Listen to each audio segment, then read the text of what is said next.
Qui est là? Qui est là? Qui est là?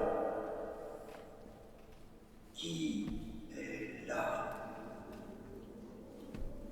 Qui est là? Non, c'est moi qui commence, et c'est toi qui réponds. Qui est là? Long live the king! Bernardo? C'est lui. Tu viens bien soigneusement à ton heure. La garde a été calme. Même pas vu trotter une souris. Bon, bonne nuit.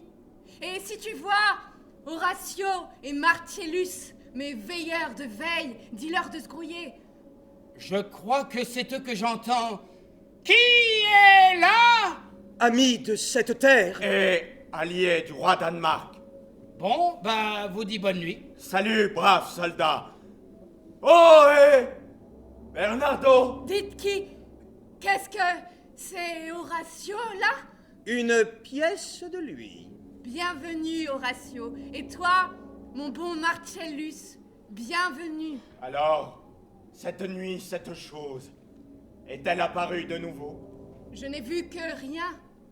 Horatio dit que ce n'est la chose autre que de notre fantasme, et qu'il ne se laissera pas saisir, lui, par quelque croyance qui toucherait à cette terrible vision que pourtant par deux fois nous vîmes. Je l'ai donc invité à venir avec nous tout du long, à épier chaque minute de cette nuit, à la fin qu'il puisse, si l'apparition de nouveau nous venait, donner approbation à nos yeux, et qu'il lui parle.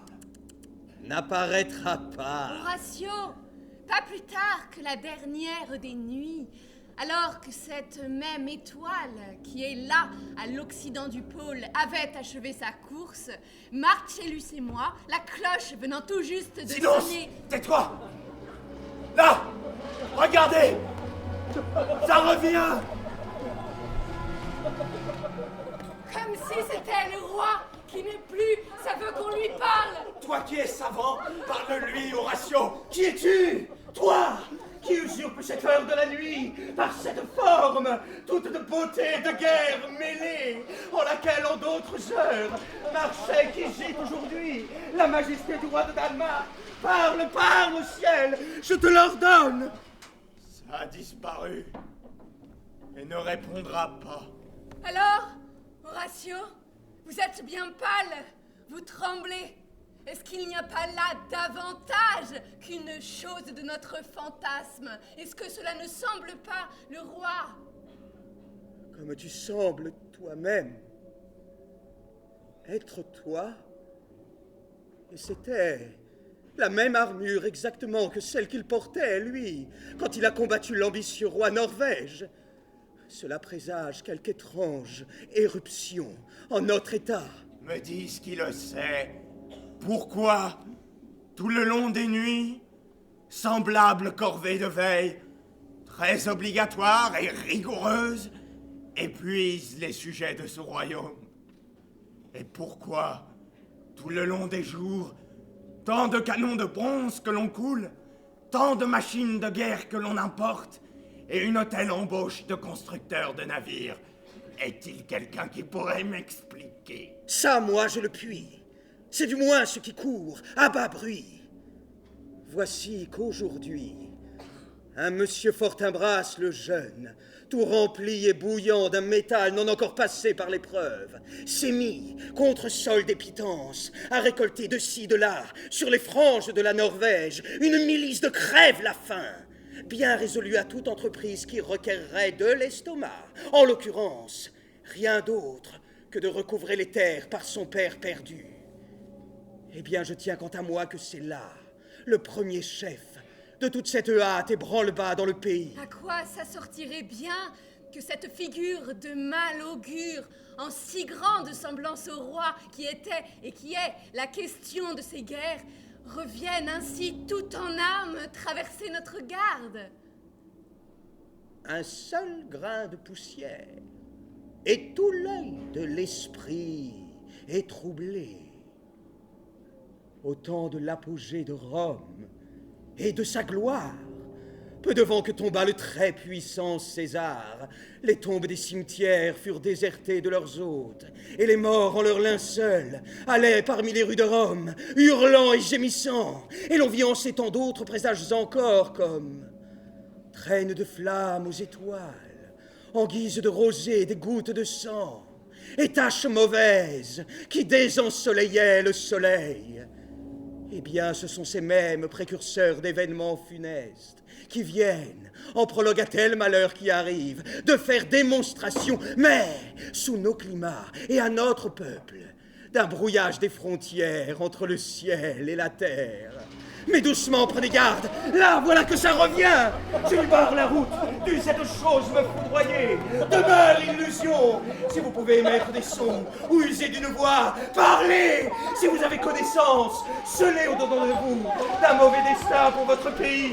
Parlez, demeurez et parlez. Arrête-le, Marcellus. Est-ce que je frapperais ça de ma pertuisane?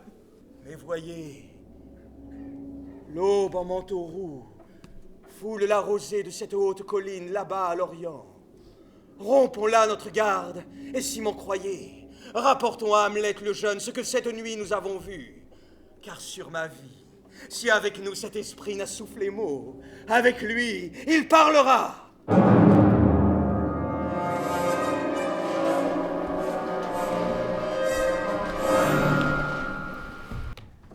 Combien que de notre frère chéri Hamlet, la mort en la mémoire nous soit si fraîche encore, qu'il conviendrait garder nos cœurs en le chagrin, et notre entier royaume en un seul front de douleur le maintenir contracté. La raison, cependant, a de si loin combattu la nature, que nous pensons à lui avec une plus sage tristesse, et sans plus nous oublier nous-mêmes.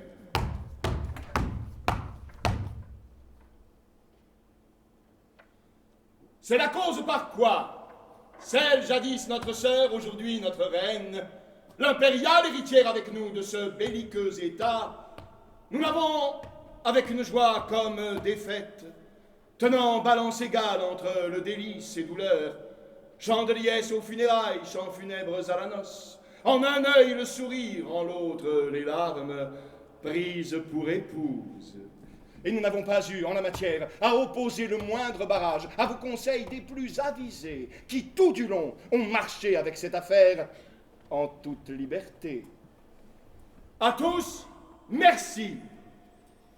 Et maintenant, pour ce qui est de ce qui suit, vous vous en doutez, que Fortinbras le jeune, tenant notre valeur en piètre estime, ou encore croyant par la cause de la mort de notre frère chéri, notre état tout disjoint et tout près de crouler, s'est allié à cette rêverie de son avantage pour, sans faillir, nous empester de messages portant que les terres jadis perdues par son père, par obligation légale, au bénéfice de notre frère très vaillant, lui soient restituées.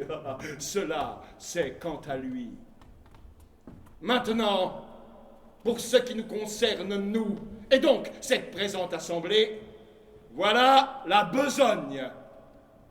Nous venons d'écrire au roi de la Norvège, oncle du jeune Fortinbras, pour fin d'empêcher celui-ci d'aller plus avant dans ses menées, arguant de cela que c'est parmi ses sujets à lui, le roi, que majoritairement se font toutes ces levées militaires et listes de conscrits.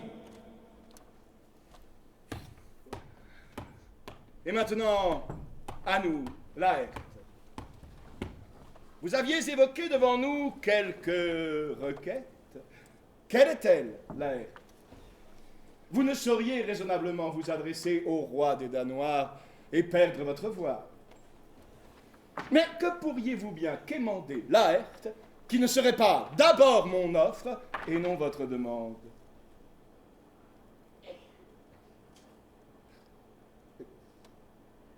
Qu'attendez-vous, Laërte? La faveur et votre permission, mon redouté seigneur, de regagner la France, qu'il est vrai j'ai quitté bien volontiers pour Danemark, mais c'était à la fin de montrer mon allégeance à votre couronnement.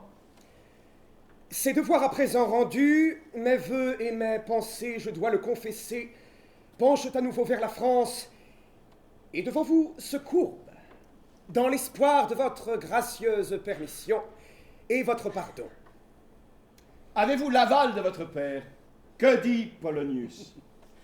Tant il s'est mis au labeur en cette requête qu'il m'a, monseigneur, arraché une lente permission, et qu'à la fin j'ai imposé, dessus la cire de son désir, le sceau de mon difficile consentement. Accordez-lui, je vous en prie, cette permission de partir. Voilà. Profite, Laërte, de tes belles années. Le temps t'appartient, le dépense à ton gré.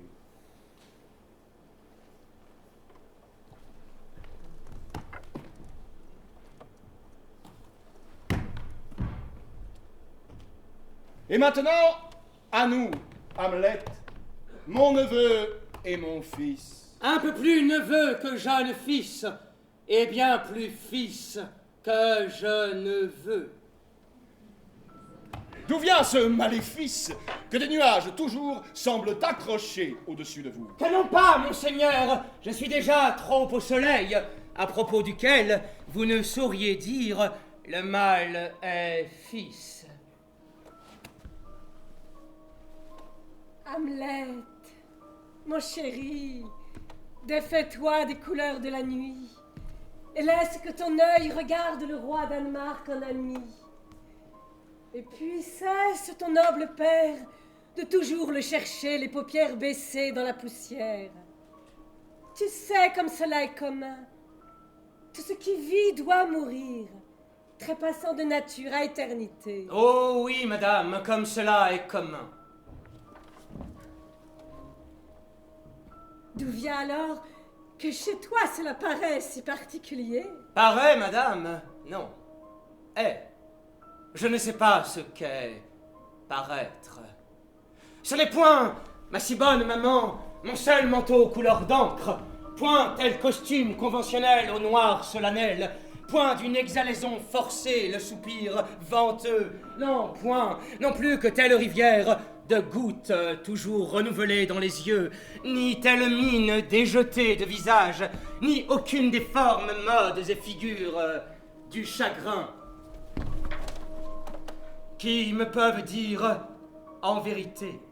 Tout cela, en effet, est paraître, car ce sont là actes que quiconque peut jouer. Tandis que j'ai, moi, qui toujours m'accompagne, cette chose qui passe tout ce qui s'en pourrait offrir en spectacle.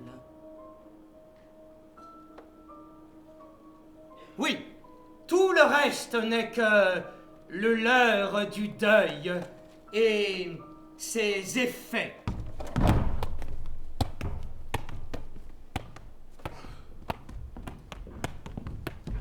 C'est douce disposition et recommandable de votre nature, Hamlet, que de rendre à votre père tous ses devoirs du haut deuil. Mais vous ne l'ignorez pas, votre père perdit un père. Lequel père perdu perdit le sien? Certes, le dernier vivant, par filiale obligation, est tenu jusqu'à certaines limites à une pieuse peine. Mais persévérer ainsi en une doléance obstinée, c'est laisser courir une opiniâtreté impie. Ce n'est pas là le chagrin d'un homme, c'est le spectacle.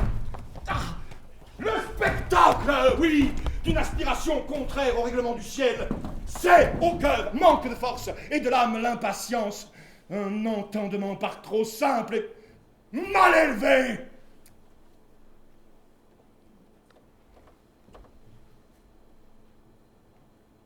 Car cela qu'on sait ne pas pouvoir manquer d'arriver, et qui est donc à le ressentir aussi commun que l'est la plus vulgaire des choses. Pourquoi s'obstiner en une opposition d'ailleurs des plus vaines à tant le prendre à cœur? C'est la faute envers le ciel, faute envers les morts, faute envers la nature.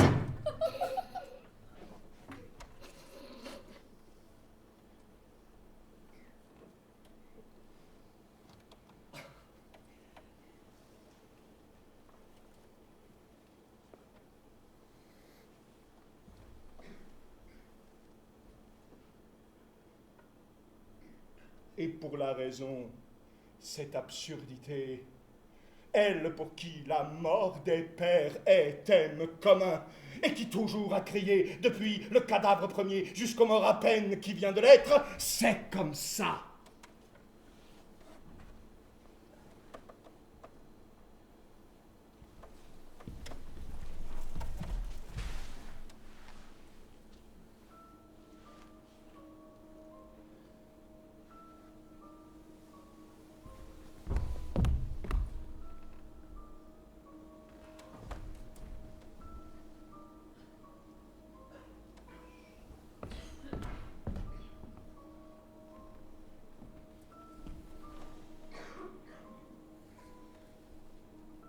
Nous vous en prions, jetez bas en la terre ce chagrin qui, au-delà de lui-même, ne considère rien, et nous regardez nous-mêmes comme un père.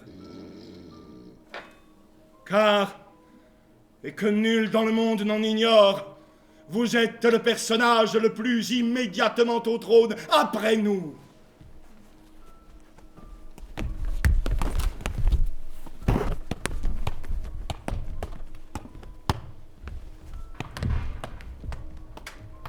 Quant à votre intention de retourner aux écoles de Wittenberg, elle va très au rebours de nos désirs. Nous vous en supplions, inclinez-vous à rester séant, dans la joie et le réconfort de notre œil. Vous, le premier de notre cour, notre neveu et notre fils. Ne laisse pas que ta mère perde ses prières, Hamlet. Demeure, je t'en prie, auprès de nous. Ne sois pas en allée à Wittenberg. Je vous obéirai, madame, de tout mon mieux. Bien, que voilà une jolie réplique et aimante. Soyez en Danemark comme un autre nous-mêmes. Venez, madame.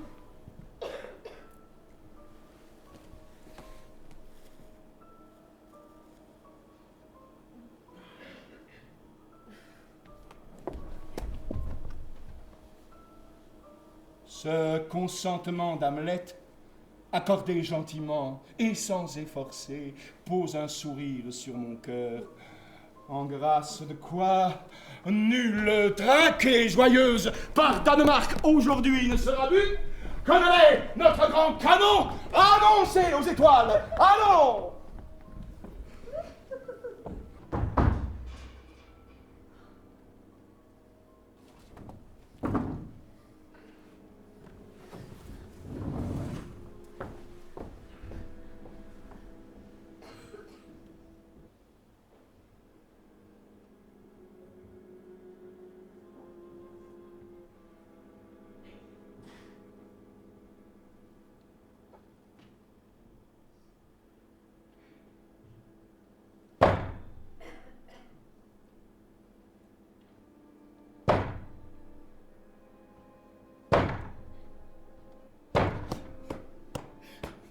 Oh, de quoi cette trop solide chair ne vient à s'amollir et puis ne s'écoule et en rosée se résout?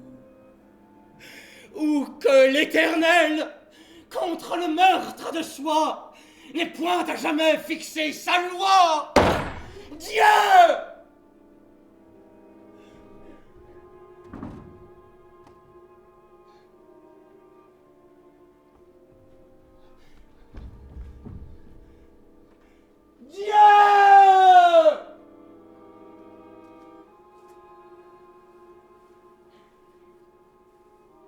Que tant la jouissance de ce monde me semble usée, pesante et plate et vaine. Oh, le monde me lasse. C'est un jardin de ronces folles qui monte et monte en graines, ou, venues de la nature, des choses fétides et gluantes ont pris possession de tout.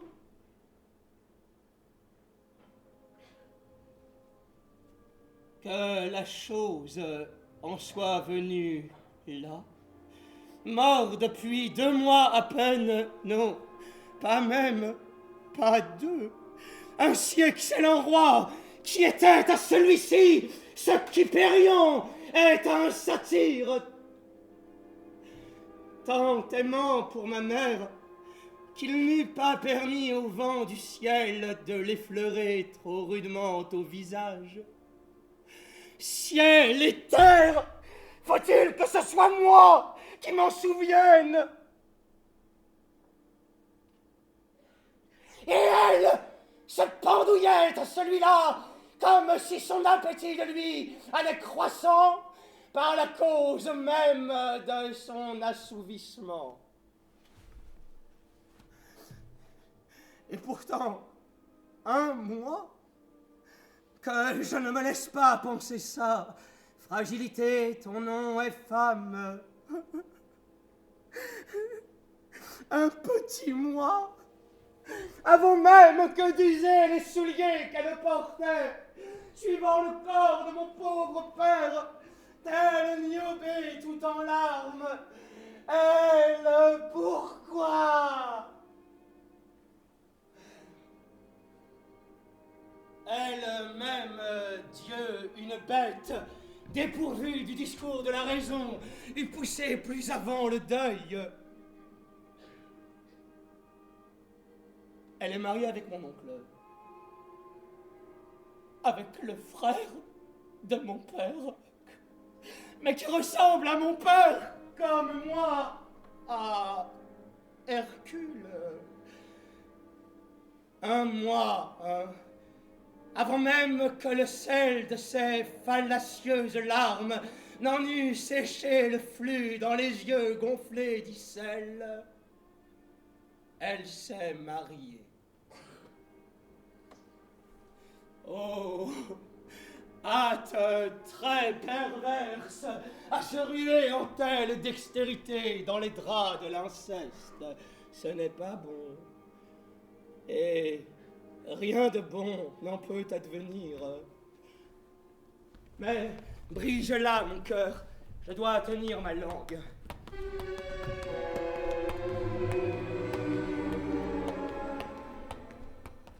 Salut à votre seigneurie. Horatio? Ou bien je m'oublie moi-même? Le même, monseigneur, et à jamais votre très humble serviteur. Et que faites-vous, Horatio, loin de Wittenberg, Marcellus? Monseigneur. Ravi de vous voir. Bonsoir, monsieur. Mais, Horatio, qu'est-ce que vous fabriquez loin de Wittenberg? Oh, une disposition à la vacance. Non. Je sais que vous n'êtes pas un homme à vaquer. Qu'êtes-vous venu faire ici, en Elseneur? Monseigneur, je suis venu assister aux funérailles de votre père. Mais je t'en prie, camarade étudiant, ne te moque pas de moi. C'était pour assister, je pense, aux noces de ma mère. Il est vrai, monseigneur, qu'elles ont suivi de très près. Économie, Horatio. Les viandes cuites pour les funérailles ont été froidement resservies aux tables du mariage. Je préférerais en le ciel avoir rencontré mon pire ennemi que d'avoir jamais vu ce jour, Horatio. Mon père, il me semble que je vois mon père. Oh, où donc, monseigneur? En l'œil de la pensée, Horatio. Je l'ai vu autrefois. C'était un sacré roi. C'était un homme. De quelque point de vue qu'on l'envisage, et en tous les sens du terme, je ne reverrai jamais son pareil.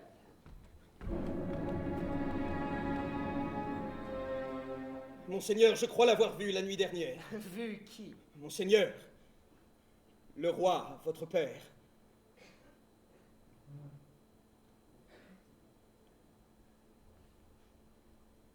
Le roi, mon père. Tempérez un instant votre stupeur par une oreille attentive, tandis que témoignage de ces messieurs à l'appui, je vous délivre cette merveille. 2 nuits d'affilée, ces messieurs, Marcellus et Bernardo.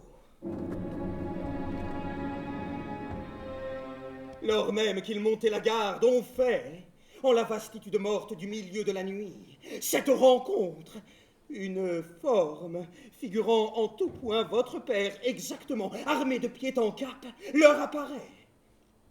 Tandis qu'eux-mêmes, qui se distillent presque en gelée sous l'effet de cette peur, se tiennent muets et ne lui lancent aucune parole. C'est à moi qu'en un secret plein d'effroi ils ont rapporté cela. J'ai donc, la 3e nuit, monté la garde avec eux. Là, comme ils me l'avaient livré, à la fois l'heure, la forme de la chose, chaque mot prononcé juste vrai, l'apparition arrive.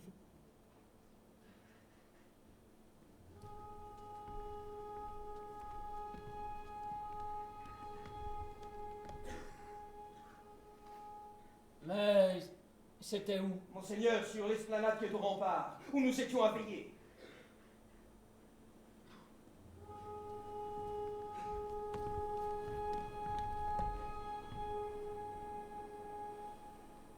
Et vous ne lui avez pas parlé? Monseigneur, moi je lui ai parlé, mais ça n'a fait aucune réponse.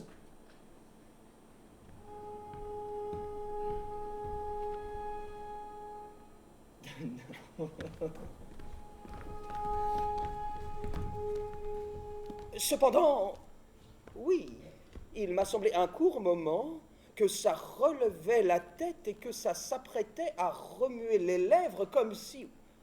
Oui, il avait eu l'intention de parler, mais à ce même moment, le coq du matin fait sonner son cocorico strident, et à ce son, ça s'est sauvé. En hâte, s'évanouissant à nos yeux. C'est très étrange. Mais vrai, mon honoré Seigneur, aussi vrai que moi je suis vivant. Et nous avons pensé qu'il était de notre rôle de vous en donner dûment connaissance. Certes, certes, messieurs, mais cela me trouble.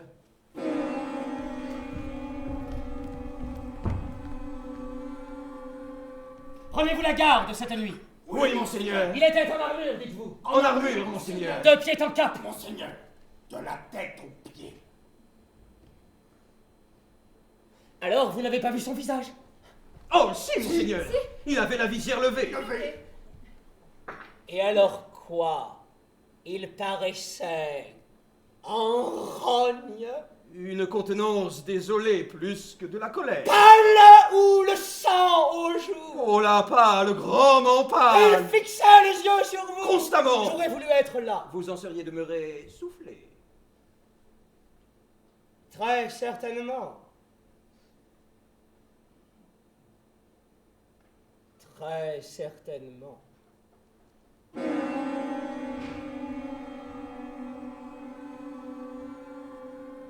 Je serai moi-même à la garde cette nuit. Si ça tombe, il reviendra. De ça, je me porte garant. Si c'est bien le personnage de mon noble père qui se révèle assumé ainsi par cette chose, je lui parlerai. L'enfer lui-même, dit-il bé, pour m'ordonner me tenir quoi?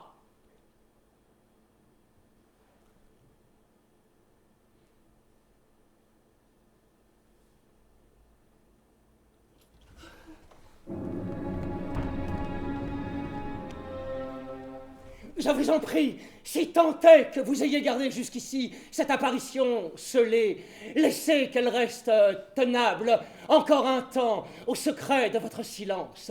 Et quoi que d'autre il advienne cette nuit, prêtez-y l'esprit, mais non pas la langue. Bon, adieu. Entre 11h et minuit, sur l'esplanade des remparts, je vous rendrai visite. Avec tout le respect dû à votre honneur. Dites tout l'amour comme le mien est à vous.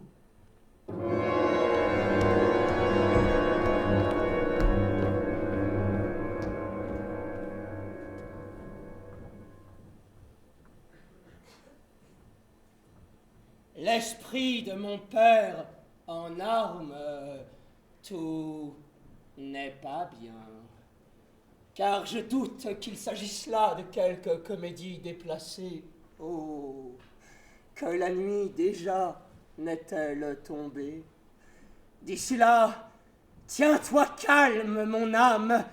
Les actes les plus abjects, quand bien auraient-ils été enfouis sous toute la terre du monde, se dresseront toujours aux yeux des hommes.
Mon nécessaire est embarqué.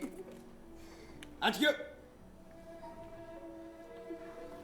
Et, petite sœur, chaque fois que les vents nous feront don de leur bénéficence et que se trouvera quelque convoi en instance de départ, ne vous assoupissez pas, mais faites qu'il me parvienne quelques mots de vous. Parce que de cela vous doutiez. Et pour ce qui est d'Hamlet et de ses faveurs badines, tenez que ce n'est là qu'affectation, un jouet de son sang, une violette dans la fraîcheur de sa prime nature, précoce mais sans permanence, douce certes, mais toute dépourvue de durée. Le parfum est la supplique d'aimer d'une minute, pas davantage. Pas davantage, mais cela. Ne pense pas cela davantage. Peut-être il vous aime. Aujourd'hui. Et aujourd'hui, peut-être, nulle souillure, ni quoi qu'il soit de cauteleux, n'entache la vertu de son désir. Mais vous devez de craindre que sous le poids de sa grandeur, ce désir bientôt ne soit plus le sien. Car de par sa naissance, il n'est lui-même que l'un de ses sujets. Il ne saurait, comme le peuvent les personnes de peu, trancher selon sa guise, pour ce que de ses choix dépend de la santé et la bien-portance de tout l'État. Dès lors, pesez ce que votre honneur aurait à soutenir de perte si vous prêtiez seulement une oreille trop crédule à son chant, ou que vous perdiez votre cœur, ou même laissiez votre chaste trésor ouvert à son comportement immature. Ayez peur, Ophélia. Ayez peur, ma sœur, ma chérie. Tenez-vous située aux arrières de votre affection, hors la portée des tirs et dangers du désir. Un chancre trop souvent gratte les enfants du printemps, et ce, bien avant que ne soient déclos leurs boutons. Et c'est dans la liquide et matinale rosée de la jeunesse que les germes les plus contagieux sont le plus imminent. Alors ayez peur. La meilleure sauvegarde est dans la peur. Car jeunesse, certes, aime à se rebeller. Et ce, même si nul auprès d'elle n'est à la surveiller, mais c'est alors contre elle-même. Je conserverai l'effet de cette bonne leçon comme une sentinelle à l'orée de mon cœur. Mais mon bon frère, ne faites pas vous-même alors comme de certains pasteurs qui jamais ne font grâce à personne de rien et ne montrent que la roide et ronceuse voie qui mène au ciel, quand eux-mêmes, tels le libertin, sans souci et sûr de lui, foulent un sentier de jeu bien peu innocent, tout parsemé de jeunes roses. Ne vous inquiétez pas pour moi. Je suis resté trop longtemps et voici mon père qui vient.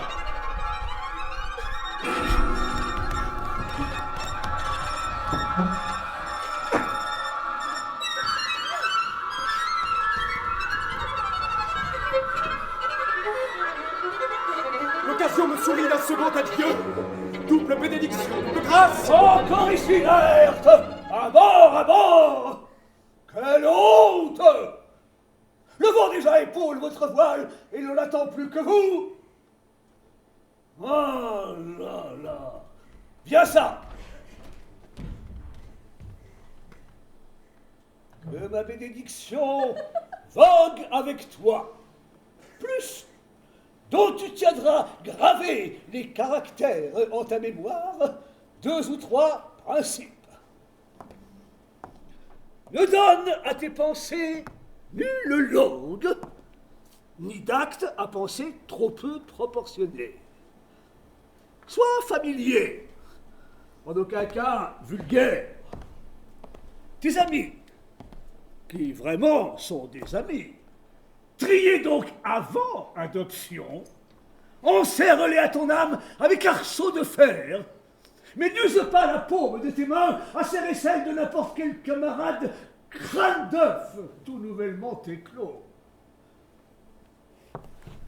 Garde-toi d'entrer en querelle, mais éventuellement, pris en l'une d'elles, fais celui à qui tu t'opposes se garder de toi. Coûteux soit ton ami, pour autant que le peut payer ta bourse, mais sans que dans la fantaisie s'exprime son prix. Riche mais pas battu vu. Ne sois ni prêteur ni emprunteur, car prêter souvent fait perdre et la somme et l'ami, et l'emprunt ne fait que grignoter le bord des économies. Adieu.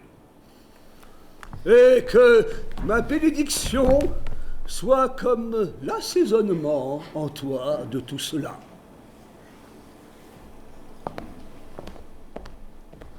Je prends bien humblement congé de vous, monseigneur. Mais l'heure vous y invite. Allons, voyons, vos serviteurs attendent. Adieu, Ophélia. Et tout ce que je vous ai dit, gardez-le bien dans la mémoire. C'est en elle enclos et vous-même en garderez la clé. Adieu.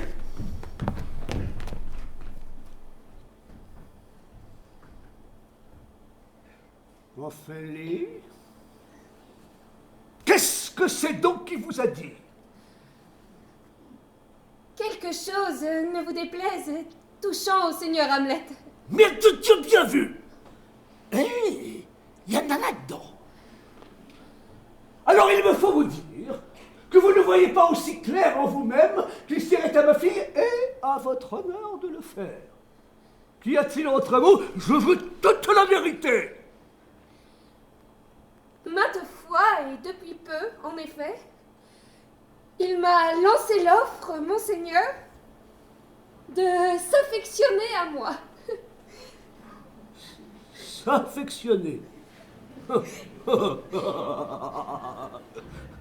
Vous parlez comme quelques petites fleurs bleues, mal encore déniaisées pour de tant périlleuses circonstances. Merde de Dieu, je m'en vais vous instruire, moi.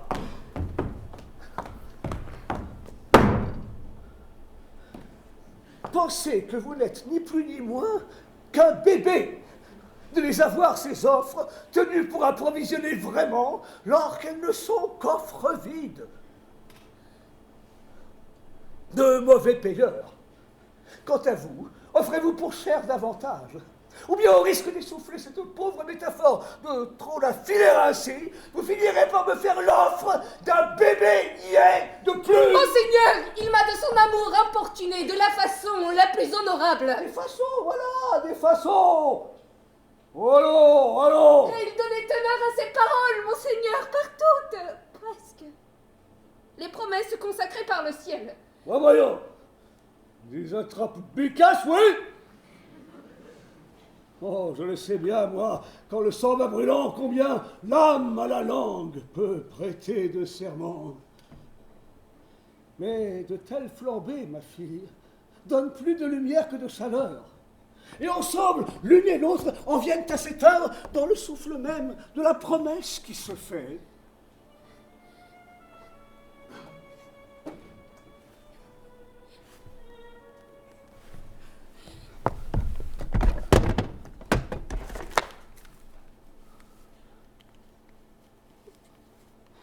Ces flambées, ne les prenez pas pour du feu.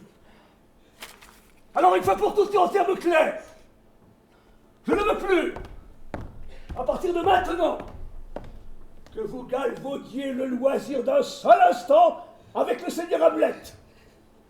Veillez-y bien, hein. Cela, c'est un ordre.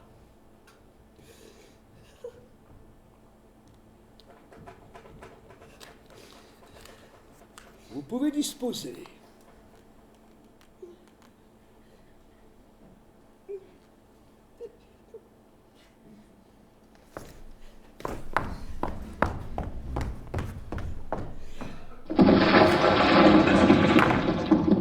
Monseigneur, j'obéirai.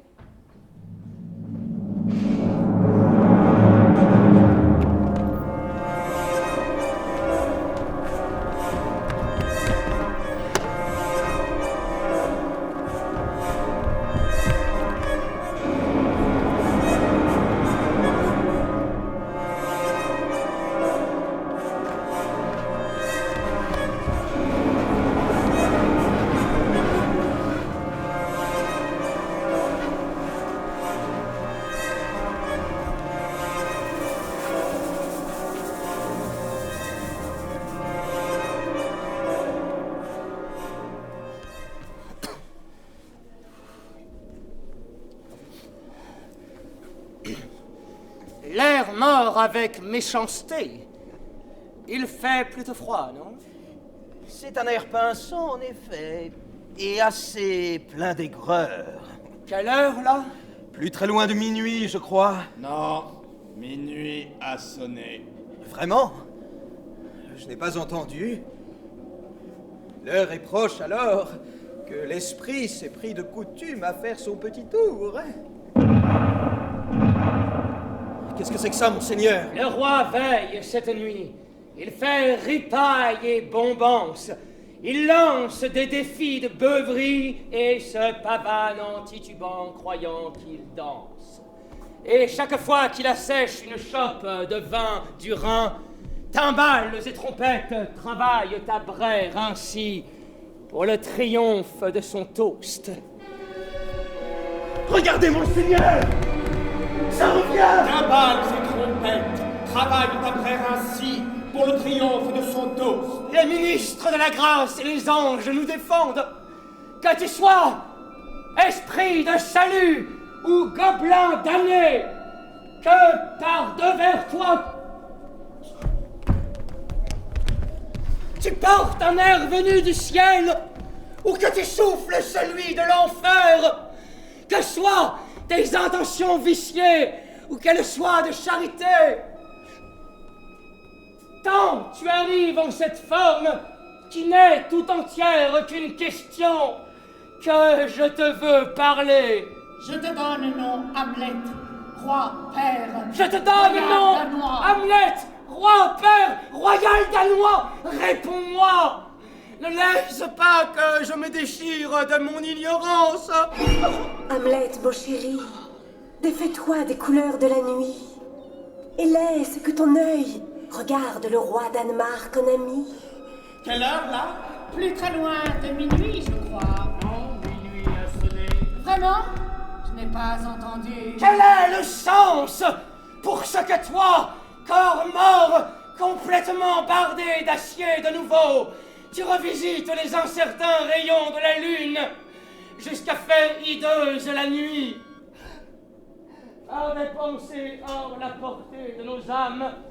Dis pourquoi cela? Pour quelle fin? Que devons-nous faire? Regardez, monseigneur! Ça revient. Ça vous fait signe de la suivre, comme si ça désirait vous parler en aparté. Voyez, de quel geste courtois la chose vous invite vers quelques lieux plus reculés, mais ne la suivez pas. Oh, ça n'a aucun prix. Ici, ça ne parlera pas, je vais la suivre. Ne faites pas cela, monseigneur. Et pourquoi non? Courage à craindre. Celle jadis notre sœur, aujourd'hui notre reine, nous l'avons prise pour épouse. Je n'estime pas ma vie au prix d'une épingle, et pour ce qui est de mon âme, que pourrait bien cette chose en faire? Pour ce qu'elle est, autant qu'elle-même une chose immortelle. Je ne veux plus, à partir de maintenant, que vous galvaudiez le loisir d'un seul instant avec le seigneur Hamlet. Monseigneur, j'obéirai. Elle me fait signe encore. Je la suivrai! Et si ça tentait, mon seigneur, de vous traîner dedans les flots, ou vers l'affreux sommet de la falaise, qui est au débord de sa base et surplombe l'écume, et que ça se mettait là-bas à assumer quelque autre forme horrible, qui vous priva de la souveraineté de votre raison, et vous précipita en la démence! Songez-y bien, cet emplacement seul dépose en toute cervelle des jouets pour la désespérance, sans nul autre motif que de si haut voir la mer, et sous soi l'entendre qui hurle. D'où vient ce maléfice que des nuages toujours semblent accrochés au-dessus de vous? Ce geste toujours. Va, je te suivrai. Vous n'irez pas, mon seigneur. Voyez de quel geste courtois la chose vous invite vers quelques lieux plus reculés. C'est mon destin qui crie. Mais vous ne l'ignorez pas, votre père perdit un père, lequel père perdu perdit le sien. Ça m'appelle encore. Ce geste toujours. Va, je te suivrai. Lâchez-moi, messieurs. Ou par le ciel, je fais un autre spectre de qui me retient. Arrière, vous dis-je. Va. Je te suis. Je te suis. Il grandit en désespoir par l'imagination. Suivons-le. Il ne sied pas lui obéir ainsi. Marchons après lui. Quelle sera l'issue de tout cela? Il y a quelque chose de tordu au royaume de Danemark. C'est au ciel à la redresser. Ouais.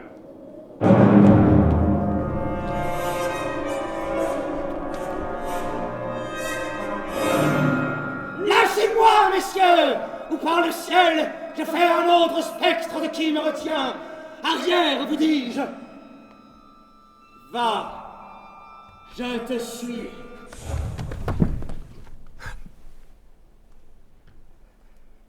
Où voulez-vous m'entraîner? Parlez, je n'irai pas plus avant. Écoute-moi. Écoute-moi. Je veux vous écouter. L'heure est presque venue qu'il me faut moi-même me rendre aux sulfureuses et tourmenteuses flammes. Hélas, pauvre ombre. Ne me prends pas en pitié. Plutôt, prête sérieuse écoute à ce que je m'en vais dévoiler. Je suis l'esprit de ton père, condamné pour un temps à l'errance la nuit, et confiné durant les jours à me dissiper dans les flammes, jusqu'à ce qu'enfin soient brûlés et purgés tous les crimes odieux que j'ai commis lorsque mes jours étaient vivants. Si point je n'étais tenu de ne pas révéler les secrets de ma geôle, je pourrais déplier un récit dont le moindre mot labourerait ton âme, glacerait ton jeune sang, ferait tes yeux comme deux comètes qui quitteraient leur orbite, ferait se séparer tes boucles nouées et entrelacées, et chacun de tes cheveux, à part, se dresser comme les aiguilles du flécheux porc-épic. Mais cette héraldique éternelle ne se doit pas à des oreilles de chair et de sang. Écoute. Oh, écoute. Si tu as un jour chéri ton père... Ton père. Ô Dieu, venge son meurtre abject et contre nature. Meurtre? Meurtre très abject. Aucun dans le meilleur des cas qui ne le soit. Mais celui-ci, très abject, étrange et contre nature. Hâté que je le connaisse, et que d'une aile prompte, autant que ne peut penser d'amour. Je puisse, moi, fondre à la vengeance. Tu es capable, mon fils. Mon fils. Là, Hamlet, écoute. On a fait courir ce bruit que, dormant dans mon verger, un serpent me piqua. Et ainsi, par ce procédé à la teneur forgée de toutes pièces, l'oreille de l'entier Danemark, au propos de ma mort, fut grossièrement abusée.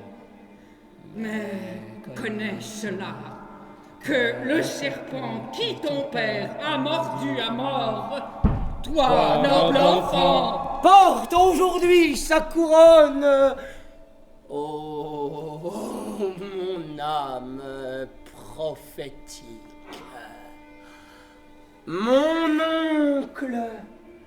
Mais oui, cette bête incestueuse, cette bête adultère, par les sortilèges de son bel esprit, par de traîtres présents, ô esprit et présent méprisant, malfaisant qui tend au pouvoir de séduire, a gagné à sa lubricité honteuse le bien vouloir de ma très semblant vertueuse reine, ô Hamlet. Hamlet, quelle chute ce fut là. Partir de moi, dont l'amour était si hautement digne qu'il allait comme la main dans la main avec les vœux prononcés pour elle lors de notre mariage, et ainsi décliner droit à ce drôle dont si démunis étaient les dons naturels auprès des miens. Mais doucement, il me semble sentir la senteur du matin. Permets-moi d'être bref. Alors que je dormais en mon verger. En mon verger. Ma coutume, toujours, de l'après-midi. De l'après-midi. Ton oncle, en cette heure pour moi de tranquillité. De tranquillité. Se faufila. Le suc maudit de l'ébénon dans une fiole. Dans une fiole. Et versa par le porche de mon oreille la lépreuse distillation.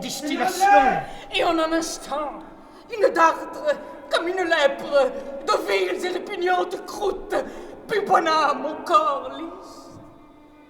C'est ainsi que, en mon sommeil... Seigneur Hamlet! En mon sommeil... Et par la main d'un frère, d'un seul coup, je fus empêché de ma vie, de ma couronne, de ma reine. Oh, horrible! Grandement horrible! Si tu possédas jamais en toi quelque nature, cela ne l'endure pas! Ne laisse pas que le lit royal de Danemark tourne en une couche de luxure et d'inceste damné. Mais en tout mode que tu poursuives cet acte, n'entache pas ton esprit non plus que ton âme à rien ourdir contre ta mère. Et adieu tout de suite. Le ver luisant qui commence à pâlir ses feux inefficaces dit proche le matin. Adieu. Souviens-toi de moi. Souviens-toi de moi.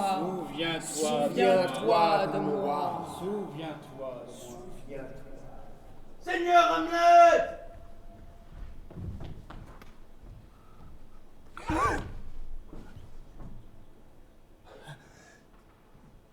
Qu'ô vous, tous les hôtes du ciel, ô terre, et puis quoi encore ajouterais-je, l'enfer. Tiens bon mon cœur, tiens bon, et vous mes nerfs, point ce n'est là l'instant de vous mettre à faire les vieux. Tenez-moi roidement me souvenir de toi. Oh oui, pauvre spectre, tant que mémoire siégera dedans ce globe détraqué. Me souvenir de toi, oh oui, toutes les triviales remembrances, toutes les pages apprises de mes livres que jeunesse ou observation ont copiées là sur les tables de ma mémoire, je les veux balayer pour que, dégagé du pêle-mêle des basses matières, vive seul ton commandement dans le livre circonvolutif de mon cerveau. Moi, très pernicieuse femme, moi, le pervers souriant, pervers damné. Mes tablettes, vite. Il convient que j'y couche qu'on peut sourire et sourire encore et n'être qu'un pourri pervers. J'en ai enfin la certitude, cela se peut en Danemark. Ainsi, mon oncle, vous en êtes là. Et maintenant, vers mes mots. Adieu, adieu, tu te souviendras de moi. J'ai juré. Seigneur Hamlet!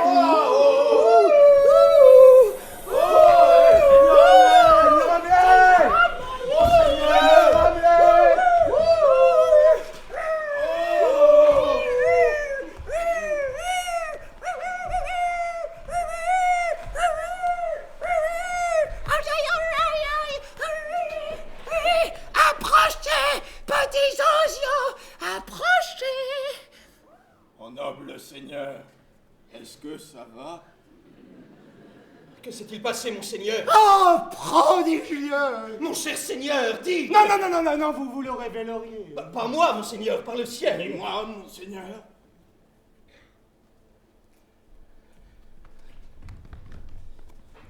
Non, mais qu'est-ce que vous en dites?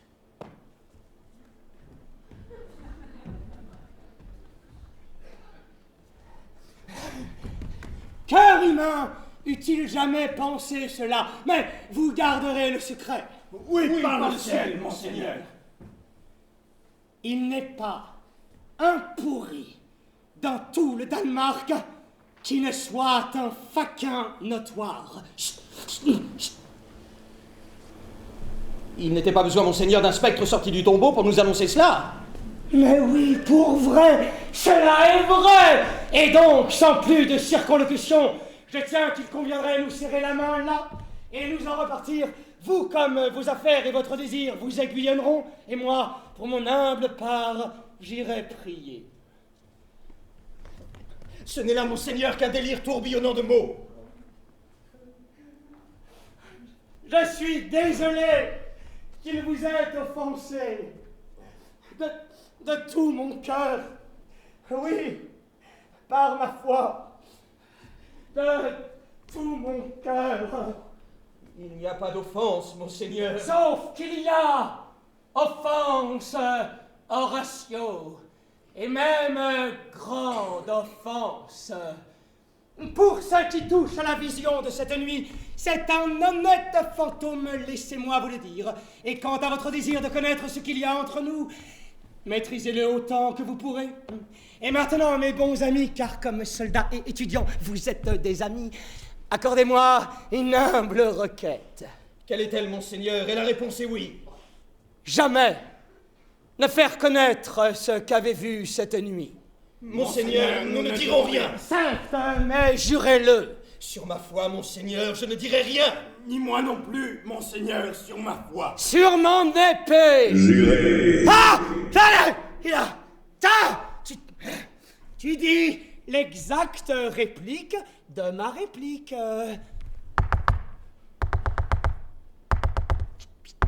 Tu es toujours là, l'astiqué. Ah, allons! Vous avez entendu le voisin d'en dessous. Il convient de jurer. Proposez le serment, mon seigneur. Ne pas dire un mot, jamais, de ce que vous avez vu cette nuit. Jurez sur mon épée. Jurez. Ah! Il a... Hic et tout piqué. Ben, casse la tienne. On va faire un petit déplacement par là, Jamais ne faire connaître ce que vous avez entendu cette nuit. Jurez sur mon épée. Jurez. Ah! Il a... Bien dit, vieille taupe. Mais comment, si vivement, peux-tu te frayer un chemin dedans la terre? Fameux pionnier, non? On fait encore un petit déplacement par là, chers amis. Par le jour et la nuit, ces merveilles bien étranges. Plus de choses existent sur la terre et dans le ciel, Horatio, que tout ce que peut rêver ta philosophie. Mais venez, pourtant étrange ou outré que parfois puisse sembler mon comportement, vous, en de tels instants me voyant, jamais ne devrez laisser dénoter, croisant les bras comme si, ou hochant la tête, ou prononçant quelques phrases à double sens comme « ouais, nous savons » ou « oh là là, si nous avions le droit » ou toutes telles ambiguïtés, que vous savez quoi que ce soit de moi. Jurez-le. Jurez. Repose, esprit perturbé. Allons ensemble. Et vous, le doigt toujours sur les lèvres, je vous prie.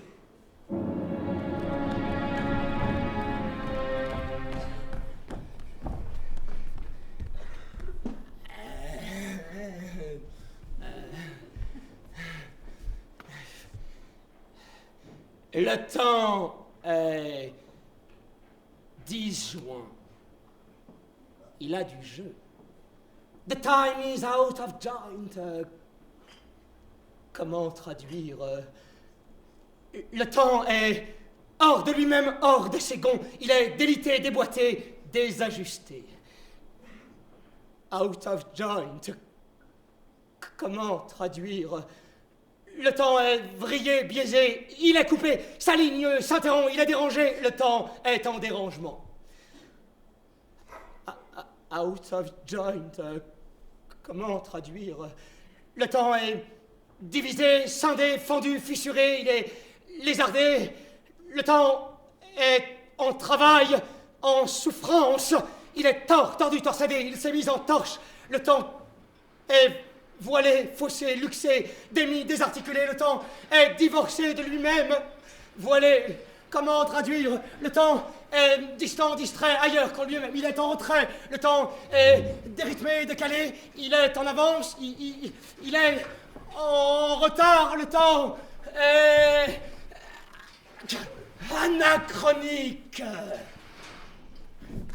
Enfer Dieu qui me fit naître pour le réajuster.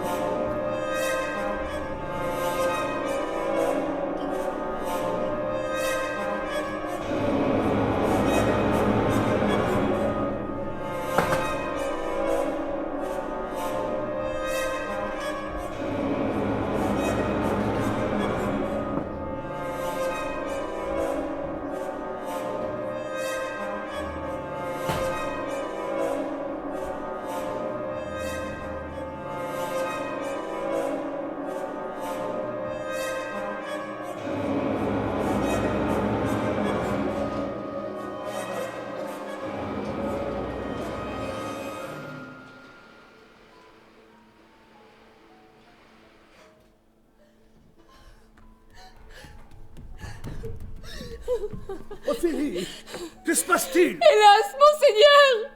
Monseigneur, ton fils effrayé! Par quoi? Au nom du ciel!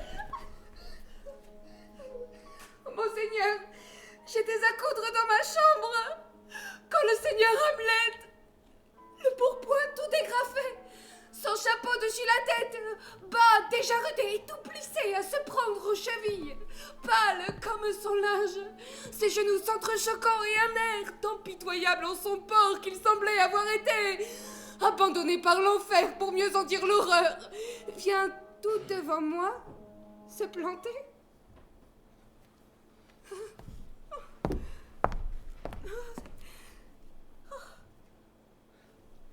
Affolé de l'amour de toi. Monseigneur, je ne sais, mais en vérité, je le crains. Et il a dit quelque chose?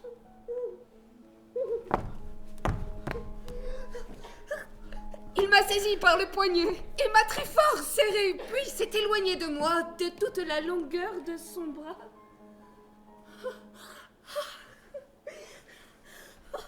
Et l'autre main posée ainsi au-dessus de l'œil tombe en un tel attentif examen de mon visage que ce fut comme s'il eût voulu en faire le dessin. Il se tint longuement ainsi, à la fin me secouant le bras, mais petitement.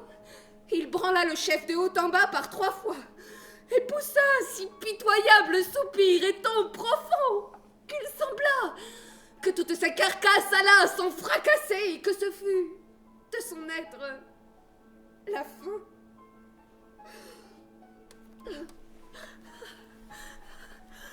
Alors, il m'a lâché, s'est dirigé vers la porte, et tournant la tête de côté sur l'épaule, il est sorti ainsi, découvrant le chemin sans l'aide de ses yeux, dont il ne cessa jusqu'à la fin de déposer sur moi la lumière. Allons, venez avec moi, je m'en vais quérir le roi. C'est là l'exacte extase de l'amour, dont la violente propriété est de faire tout ce que peut contre elle-même. Je vous demande pardon, mais lui auriez-vous donc dit des mots durs ces temps derniers? Non, monseigneur. Mais comme me l'aviez commandé, j'ai refusé ces lettres. Et répondu par la négative à toutes ces demandes d'accéder jusqu'à moi. C'est ça qui l'a fait fou. Je suis vraiment désolé de ne l'avoir pas évalué avec plus d'attention et meilleur jugement. J'étais en proie à la frayeur qu'il ne fit là que jouer et qu'il eût en été quelques pertes de votre personne.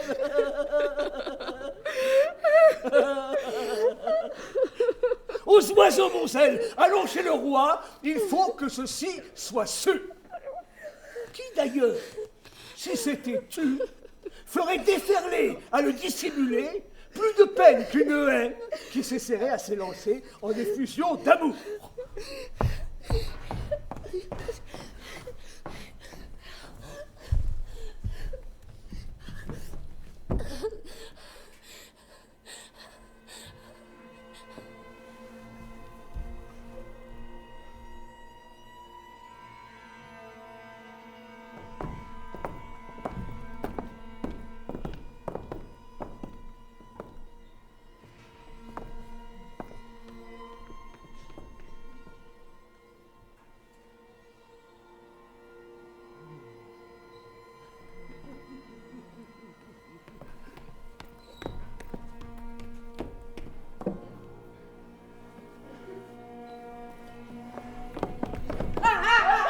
Cher Rosenkrantz, bienvenue.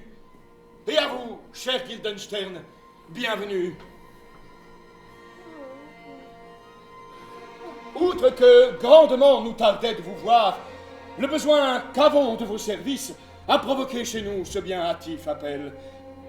Vous avez dû entendre tantôt ceci ou bien cela de la transformation d'Hamlet. C'est ce mot que je donne à la chose pour ce que son extérieur, mais non davantage l'homme au-dedans, plus ne sont ce qu'ils étaient. Cause plus grande à le pousser si loin de son entendement que le décès de son père. Je ne puis la songer. Alors, vous deux, de grâce, qui dès vos plus tendres jours avez avec lui grandi en si grand voisinage de sa jeunesse et de ses mœurs, consentez un petit laps à rester ici parmi notre cour, à la fin que, vers les plaisirs, le draine votre compagnie.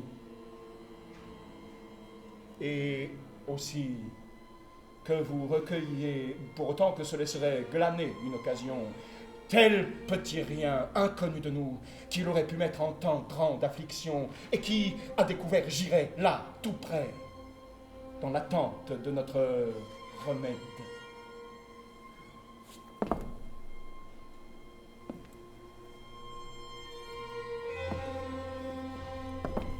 Cher Seigneur, il a beaucoup parlé de vous. Et je tiens pour sûr qu'il n'est pas deux garçons vivants dont il prise le contact. S'il vous plaisait nous témoigner assez de courtoisie et bonne grâce pour dépenser un peu de votre temps à nos côtés, accomplir ce dont nous vous prions, et qui tant serait profit pour notre espoir. Cet examen recevrait le remerciement qui sied à un roi qui sait se souvenir.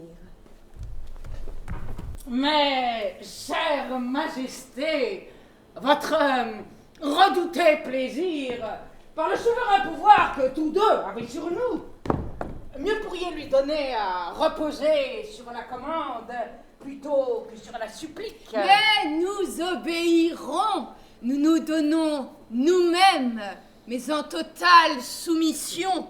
Nous couchons à vos pieds nos services, mais librement. Et vous commanderez.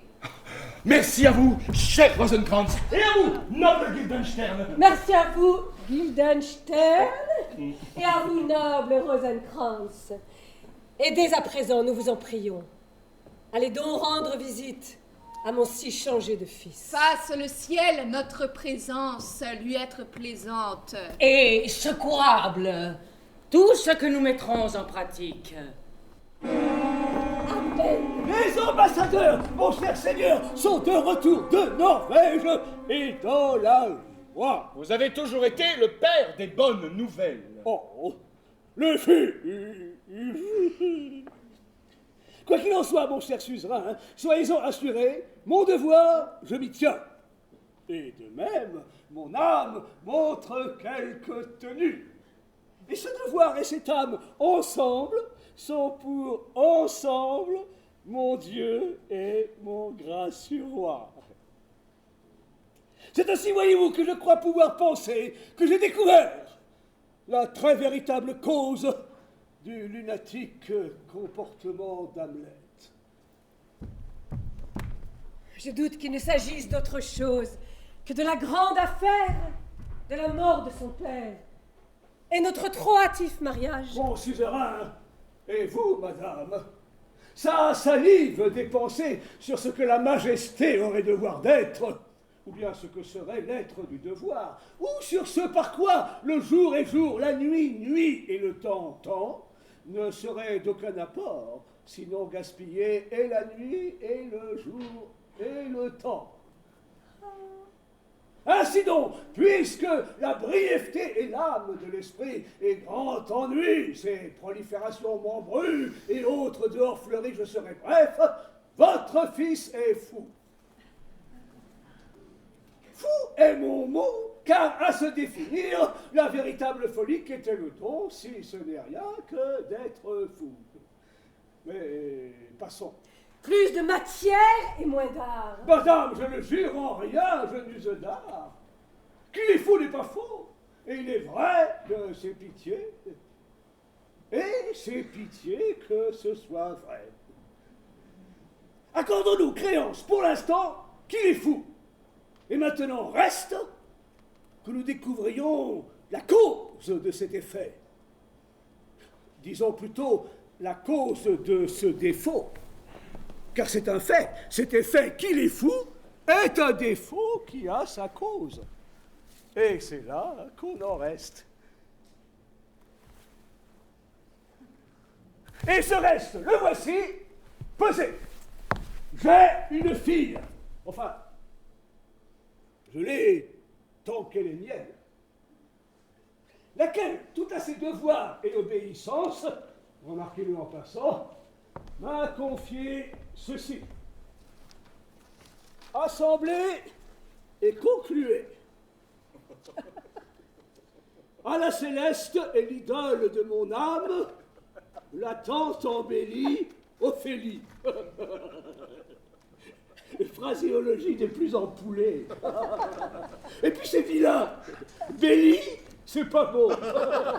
Mais bon, entendez la suite. Doute qu'étoile soit de feu, doute que le soleil se meut, doute que de vrai, le vrai soit le vrai, mais que de mon amour, tu ne doutes jamais. Oh, ma chérie, mon Ophélia, je suis nul à nombrer les maîtres et les pieds. Je ne connais point l'art de scander mes soupirs. Mais que je t'aime plus que tout.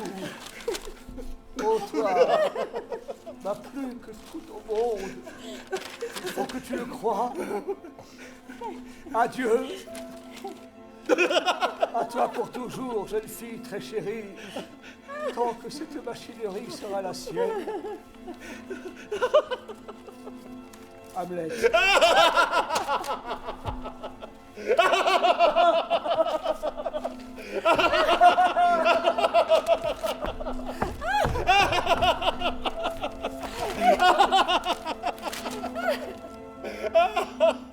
Monseigneur, qu'auriez-vous pensé de moi si je m'étais contenté de tenir le rôle du pupitre ou celui de l'écritoire? Non, je suis allé rondement en besogne, et ainsi ai-je parlé à ma jeune maîtresse. Le seigneur Hamlet est un prince hors ta sphère, cela ne doit pas être. Et lui, repoussé, puisqu'il faut faire court, tomba en la tristesse, puis perte d'appétit, et puis c'est l'insomnie, et puis c'est l'apathie, puis en l'apesanteur, et pour continuer à décliner ce déclin, dedans cette démence, en quoi l'or il enrage, et tous nous fait nous lamenter. Vous pensez que c'est ça? C'est possible. Paraît vraisemblable. Vous savez que parfois Hamlet va progressant. Ici même, en ce lieu de passage, quelques 3 heures durant. C'est ce qui se passe en vérité. Alors, au bon moment, je lui lâche ma fille. Nous passons, vous et moi, de l'autre côté du rideau pour mater leur rencontre. Si ce n'est pas qu'il est tombé en amour d'elle, et pour cette raison, tombé en déraison, laissez que je l'assiste plus tard, et que je dirige une ferme avec des charretiers.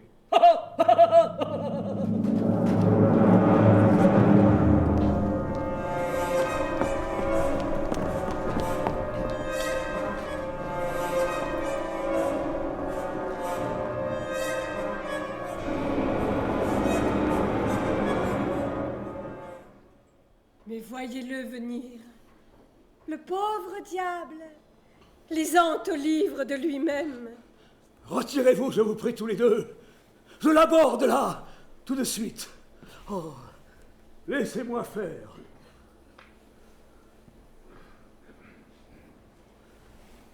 Comment va mon bon seigneur Hamlet? Bien. Dieu en est de nous, merci. Me reconnaissez-vous, mon seigneur? Excellemment bien, vous êtes le marchand de morues. Ah non, ça c'est pas moi, mon seigneur. Ah, c'est que je vous aurais voulu alors aussi honnête homme que lui. Honnête, mon seigneur? Mais oui, monsieur, être honnête au train où va le monde, c'est être un seul parmi 10 000. Voilà qui est très vrai, mon seigneur. Car si le simple soleil, charogne étant agréable à baiser, peut engendrer des vers dedans un chien crevé, vous avez une fille? Monseigneur, j'en ai une. Ne la laissez pas marcher au soleil. Concevoir est une bénédiction, mais pas comme votre fille le pourrait concevoir. Mon ami, veillez-y.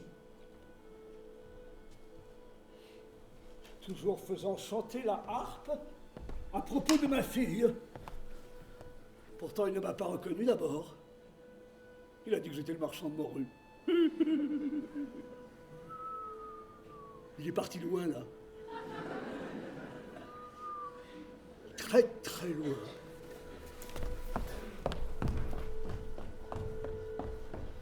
Que lisez-vous là, monseigneur? Des mots, des épées, des mots, des épées, des mots. Et quelle est la nature de ces mots? Quelqu'un inflige des mots à quelqu'un. Qui fait du mal à qui? Non, je veux dire la nature des mots que vous lisez, monseigneur. Ah, des calomnies, voyez-vous. Ce voyou de faiseur de satire s'avance ici à dire que les vieillards ont barbe grise, qu'ils ont la face toute fripée et qu'ils s'en vont toujours les yeux se purgeant d'une ambre épaisse et grasse, comme un peu de pulpe de prune, et que de leur esprit le vide est des plus pleins, tout autant que leur jarret des plus mous. Toute chose, monsieur, que je tiens pour déshonnête d'avoir couché ainsi. Car vous-même, monsieur, deviendrez aussi vieux que moi si vous pouviez, comme les crabes, marcher à reculons. Combien que ce ne soit que folie, il y a là de la méthode. Marcherez-vous vous-même à l'abri de ce courant d'air, monseigneur? Si la mort, sans qu'elle en ait l'air, n'est rien que mot, quand je serai plongé dans ma tombe. On y est en effet bien à l'abri de l'air. Je vais le laisser là, et tout soudain qu'on trouvait des moyens de rencontre entre ma fille et lui. Je prends mon honoré seigneur bien humblement congé de vous. Vous ne sauriez, monsieur, rien prendre de moi dont si tant volontiers ne me séparerait, excepté ma vie. Excepté ma vie. excepté ma vie. Portez-vous bien, monseigneur? Voyez-vous un peu ce nuage là-bas qui presque a la forme d'un chameau? Sainte messe, mais si, mais ça, mais c'est qu'on dirait un chameau. Vraiment. Me semble, quant à moi, qu'il semble une belette, non? Le cul. Il a le cul comme une belette. Ou comme celui d'une baleine. Tout à fait. Tout à fait la baleine. Fastidieux vieux con.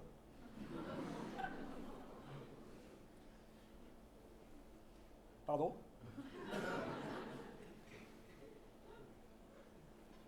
Comment?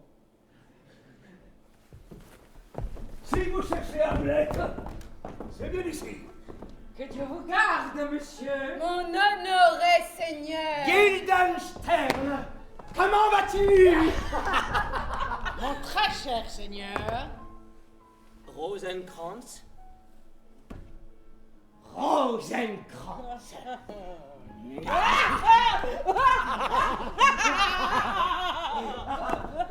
Alors, les gars, comment ça va tous les deux?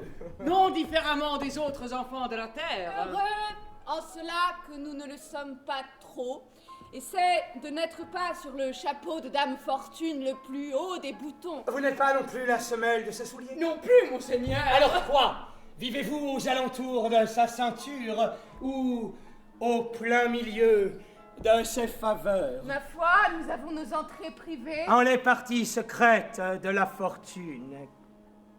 Oh, c'est très vrai! C'est une putain. Quelles sont les nouvelles? Aucune, monseigneur. Sinon, qu'honnêteté grandie de par le monde. Alors, c'est que le jour est tout proche du jugement. Mais que je vous pose une question plus particulière. En quoi avez-vous mérité, mes bons amis, que la main de la fortune vous jette ici, en prison? En prison, monseigneur. Danemark est une prison. Alors, le monde en est une. C'en est une pas mal, en laquelle nombreuses sont cellules, geôles et donjons, Danemark étant l'une des pires. Et nous ne pensons pas cela, monseigneur. Eh oui, c'est donc qu'il n'en est pas une pour vous, car il n'est rien de bon, ni non plus de mauvais, que ce ne soit le penser qui le fasse tel. Pour moi, Danemark est une prison. Eh non. C'est alors votre ambition qui fait qu'il est prison. Il est trop étroit pour votre esprit. Mon Dieu, je pourrais être compressé dans une coquille de noix et me compter pourtant le roi d'espaces infinis. N'était que j'ai des rêves mauvais. Lesquels rêves en vérité sont ambition, pour ce que la vraie substance pour l'ambitieux n'est rien que l'ombre projetée d'un rêve. Lequel rêve lui-même n'est qu'une ombre. Mais cela est vrai. Irions-nous à la cour? Par ma foi, je n'arrive plus à raisonner. Nous sommes à votre écoute, monseigneur. Quoi de cette matière?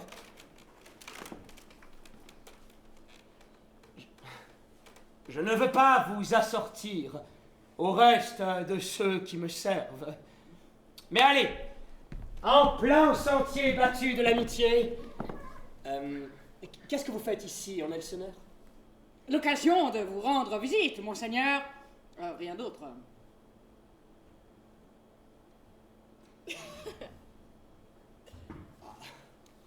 Gueux que je suis pauvre même en remerciements. Et pourtant, je suis sûr, ami très cher, qu'encore trop chers sont ces remerciements. On ne vous aurait pas envoyé. C'est votre propre inclination, quoi. Une visite libre. Allez, allez, et jouez franc jeu avec moi. Allez. Parlez! Que pourrions-nous dire, monseigneur? N'importe quoi, si c'est à propos.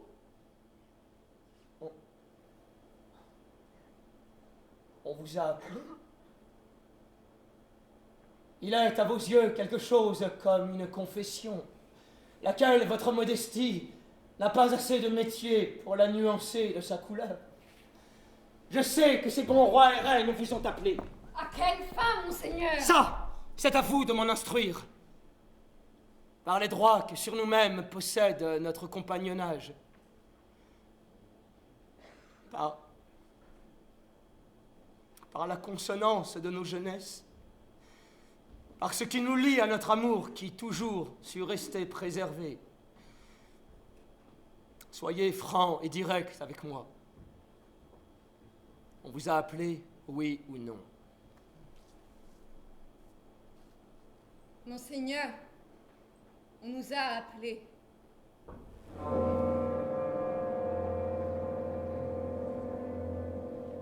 C'est moi qui vous dirai pourquoi. De sorte que mon anticipation, ce que vous alliez découvrir, le préviendra. Et le secret qui au roi et reine vous lie, gardera toutes ses plumes. J'ai, depuis peu, mais par quoi je ne sais, perdu toute ma joie, car tout à mes dispositions pèse si lourdement que ce bon vieux plateau, la terre, me semble un promontoire stérile. Et ce très excellent tulle, l'air, voyez, ce brave firmament suspendu, ce toit majestueux orné d'or et de feu, ne m'apparaît rien moins qu'un fétide et pestilentiel agrégat de vapeur. Et quel chef-d'œuvre que l'homme, n'est-ce pas?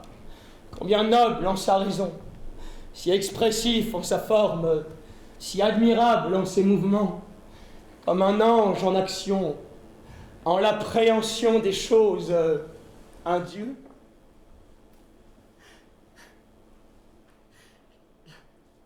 La beauté de ce monde, le parangon du règne animal. Eh bien, comme est cependant cette quintessence de poussière, l'homme ne fait plus mes délices. Non, ni non plus la femme, si c'est là ce que semble dire votre sourire. Rien de cette étoffe en mes pensées, monseigneur. Alors pourquoi tu as ri quand j'ai dit l'homme ne fait plus mes délices? C'était d'avoir pensé que si l'homme ne faisait plus vos délices, quel accueil de carême! Les comédiens vont bien pouvoir recevoir de vous. Nous les avons, disons, côtoyés tout le long de notre cheminement, et ils vont venir jusqu'ici vous offrir leur service. Celui qui joue le roi, Laurent Montel, sera le bienvenu. Sa Majesté recevra mon tribut. Le chevalier à l'aventure usera de son esprit et de ses armoiries.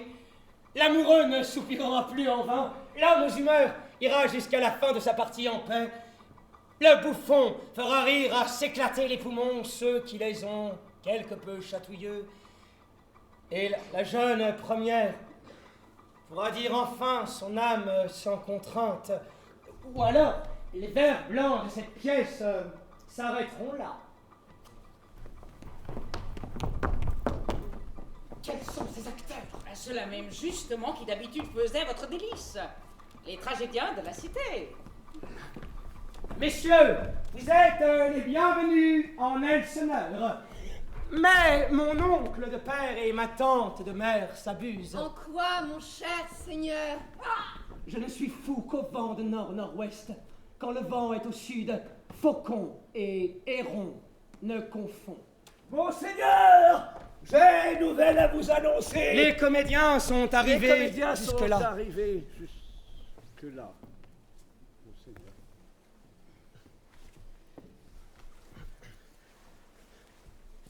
Ce sont les meilleurs acteurs qui soient au monde. Que ce soit pour la tragédie, la comédie, le drame historique, la pastorale historique, pastorale comique, pastorale tragico-historique. Oh, Jephthé, juge d'Israël, quel trésor tu avais! Quel trésor j'avais, monseigneur? Rien qu'une fille, et c'est tout, mais si belle, que, au-delà de tout, il n'aimait qu'elle. Il est encore sur ma fille. Ne suis-je pas dans le vrai? vieux Jephté. Monseigneur, si vous m'appelez Jephté, j'ai une fille, il est vrai. Non, ça c'est pas le texte, ça. Non. Et quel est le texte, monseigneur? Mes maîtres, soyez les bienvenus. Soyez les bienvenus tous. Heureux de voir que vous vous portez mieux. Soyez les bienvenus. Dis donc, toi, mon vieux, ta face s'est augmentée d'une petite frise depuis la dernière fois.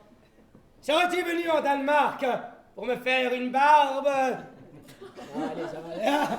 Soyez les bienvenus tous. Et allez, faisons comme les fauconniers français qui lâchent sur tous ceux qui volent une tirade directe.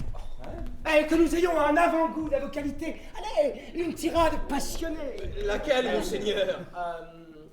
Je vous ai entendu une fois m'en déclamer une, tirée d'une pièce qui jamais ne fut portée à la scène. Je me souviens, cela n'avait guère plu au grand public, du caviar pour le populaire.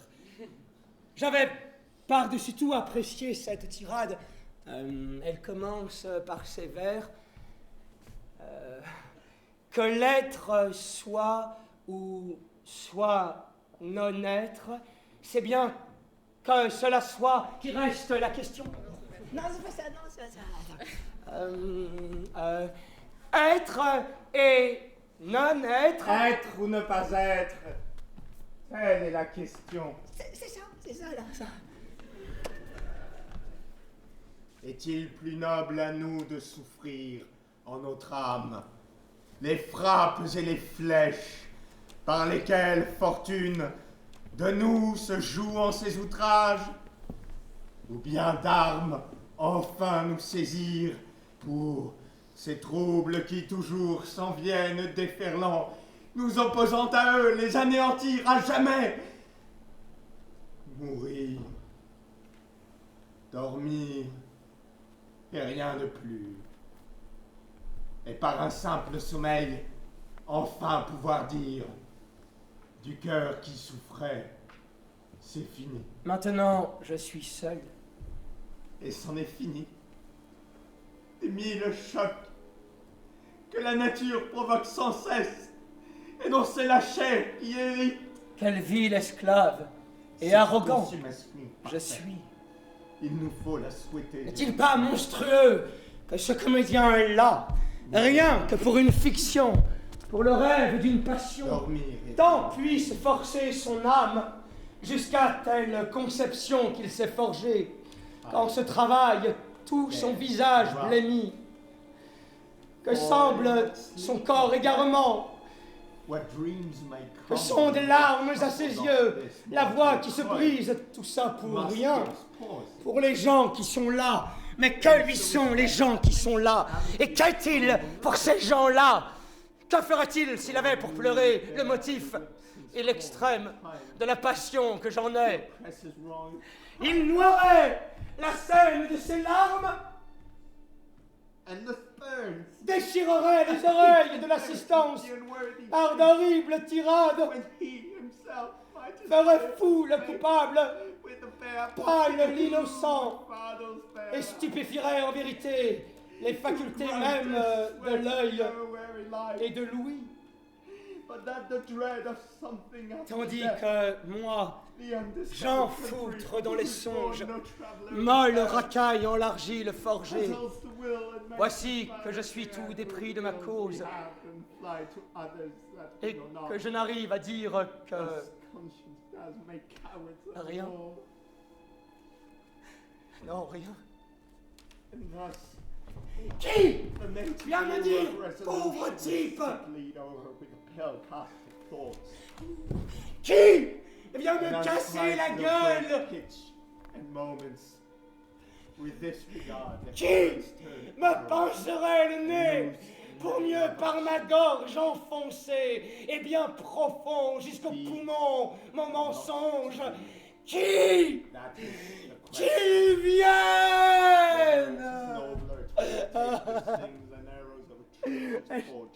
Bonté du ciel, j'accepterai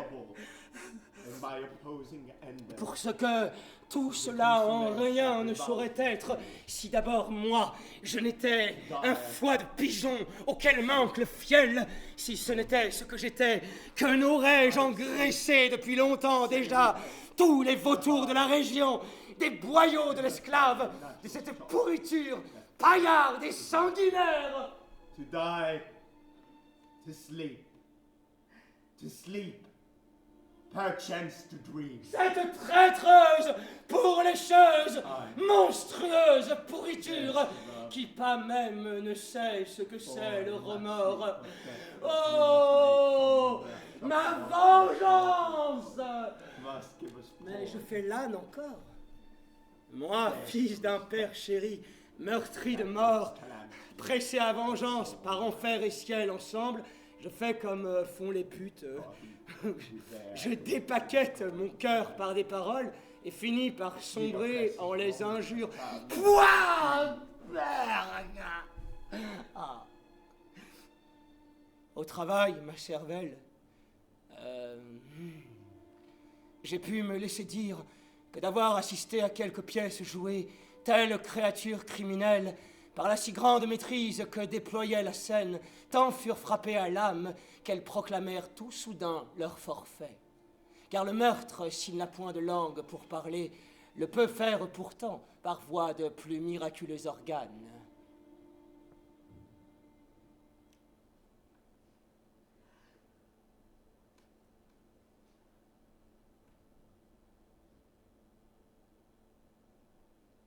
Je ferai jouer à ces acteurs quelque chose comme le meurtre de mon père devant mon oncle.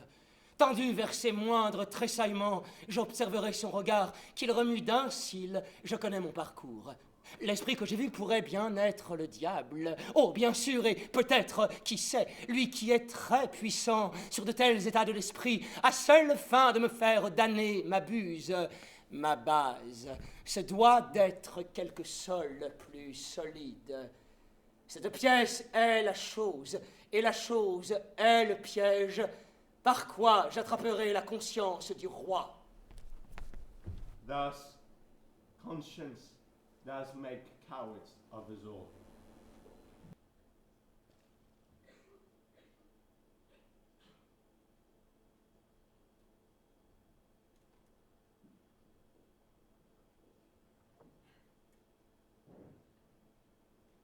Être ou ne pas être est la question. Est-il plus noble à nous de souffrir en notre âme les frappes et les flèches par lesquelles la fortune de nous se joue en ses outrages, ou bien d'armes enfin nous saisir pour ces troubles qui toujours s'en viennent déferlant, nous opposant à eux, les anéantir à jamais. Mourir, dormir, rien de plus, et par un simple sommeil, enfin pouvoir dire, du cœur qui souffrait, c'est fini. Et c'en est fini des mille chocs que la nature provoque sans cesse, et dont c'est la chair qui hérite. Cette consommation parfaite, il faut la souhaiter dévotement. Mourir, dormir, dormir.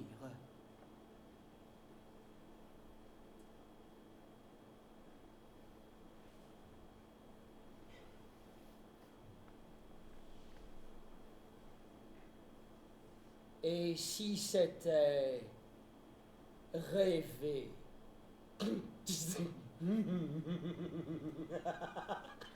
Aïe. Et voilà, il est là, le grain de sable. C'est cette circonspection même qui fait d'une si longue vie calamité. Car lequel d'entre nous accepterait de supporter le mépris comme d'un fouet du temps? Les injures que nous fait l'oppresseur, cette tumescence des arrogants, les douleurs d'un amour qui essuie le dédain, ou encore le rejet de qui a du mérite, par qui est sans valeur. Lequel accepterait cela? S'il avait le pouvoir d'être quitte de tout, d'un coup seulement de dague dégainée. Lequel? Lequel, de son plein gré, porterait le fardeau d'une vie écrasante à gémir et suer, si quelconque terreur de ce qu'il y a après la mort, cette contrée qui aux vivants jamais ne se découvre, et dont borne une fois passé nul voyageur ne s'en retourne, lequel? Lequel, si donc cette terreur n'ébranlait le vouloir, et nous ne faisait supporter les maux que nous avons plutôt que d'autres encore, et que nous ne savons. C'est ainsi que conscience de nous tous fait des couards, ainsi que les couleurs premières de la résolution toutes pâlissent à l'ombre de la pensée. Et sous ce regard, les entreprises de plus haute volée et plus grande mouvance se tournent de leur cours et d'actes perdent jusqu'au nom. Mais taisons-nous. La belle Ophélia, nymphe, en tes oraisons, que te soient tous mes péchés en souvenance.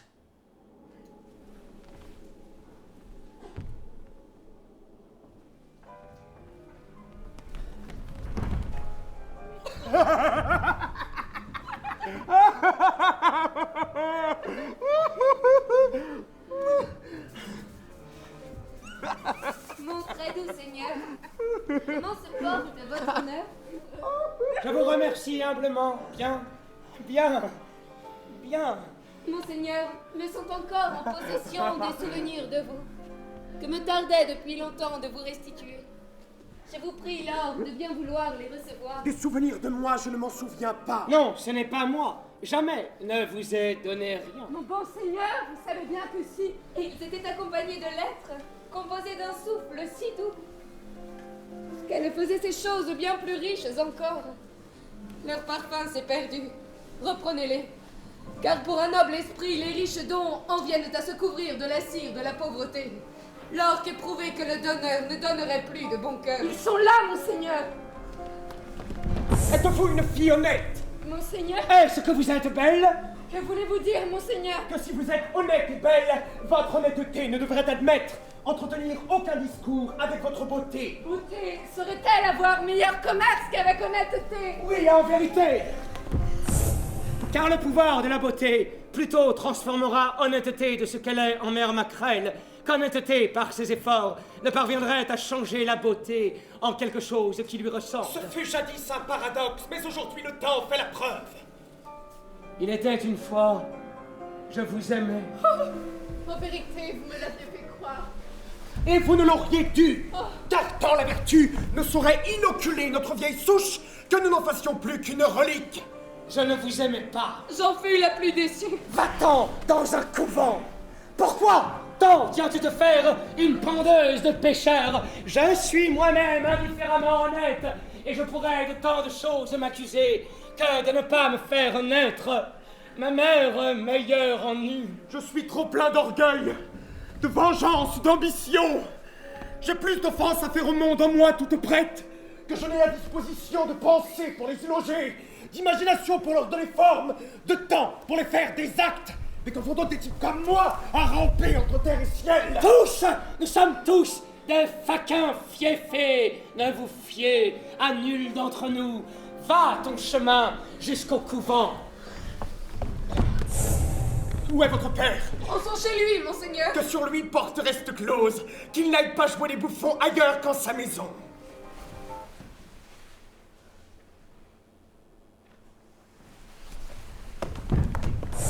Où est votre père. En sont chez lui, monseigneur. Que sur lui porte reste close, qu'il n'aille pas jouer les bouffons ailleurs qu'à ma maison. Oh, douceur du ciel, secourez-le! Si tu venais à te marier, pour dot, je te donne cette peste, sois chaste comme la glace, tant pure comme l'est la neige, à la calomnie n'échappera pas. Entre au couvent, allez, adieu! Ou si tu ne peux pas ne pas vouloir te marier, épouse un con. Les hommes avisés trop bien le savent que d'eux, vous ne faites plus que des monstres. Au couvent, au couvent, au couvent, au couvent! Oh, puissance du ciel! Et c'est qu'il se rende à lui-même! On m'a aussi parlé de ce que vous vous peinturleriez. Oui, c'est pas mal. Dieu vous a donné un visage et vous vous en faites un autre. Vous affublez des créatures nommées de Dieu, de vos petits noms inventés, et dessous votre ignorance, vous fabriquez votre impudeur. Continuez, continuez! Mais pour moi, c'est assez. Et fou, je suis rendu.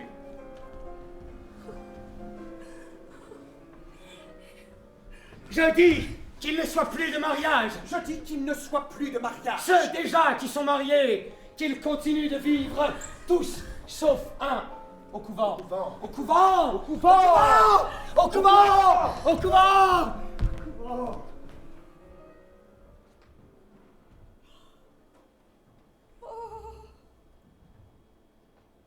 Qu'une âme si noble soit-tant ici renversée. Les yeux de l'homme de cour, l'épée du soldat, la langue du savant, l'espoir et la rose de ce beau royaume. Le miroir des façons, le moule des formes, celui dont les manières étaient comme des lois tenues par tous en observance, sombré corps et âme. Et moi, la plus rejetée des femmes et la plus misérable, moi, qui buvais à leur musique le doux miel de ses voeux, je vois alors cette noble et très souveraine raison, ces formes sans pareilles, cette figure, en la fleur de sa jeunesse, fauchée d'un seul coup par l'extase de sa démence. Oh, je suis le malheur. Avoir vu ce que j'ai vu et voir ce que je vois.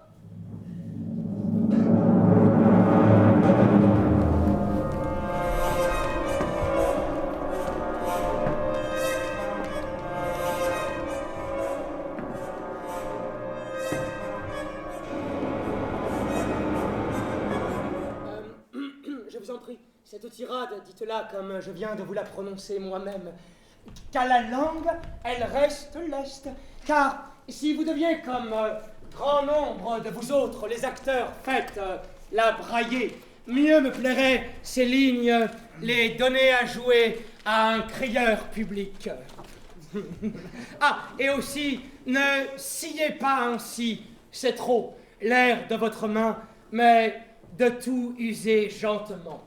Pour ce que, même au plus fort du torrent, de la tempête et, si j'ose dire, du maelstrom de votre passion, il vous faut aller quérir en vous-même et certes ensuite la donner, une sorte de tempérance qui lui doit laisser de la douceur.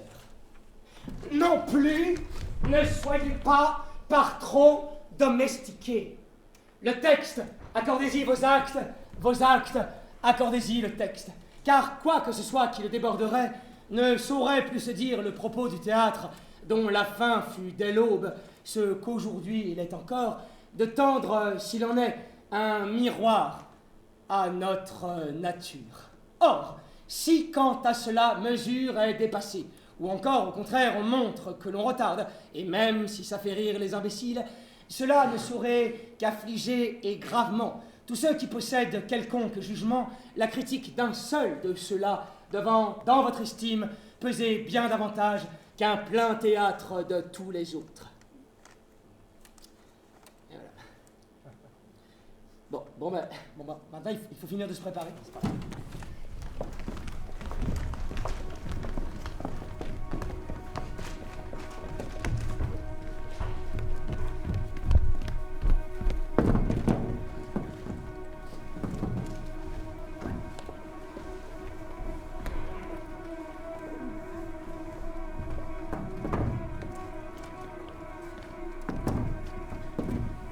me soit donné un homme qui point ne soit l'esclave de ses passions, et je le porterai en le sein de mon cœur. Oui, au cœur de mon cœur, comme je le fais pour toi. Mais en cela, Horatio, je dis trop. Une pièce, ce soir, se joue.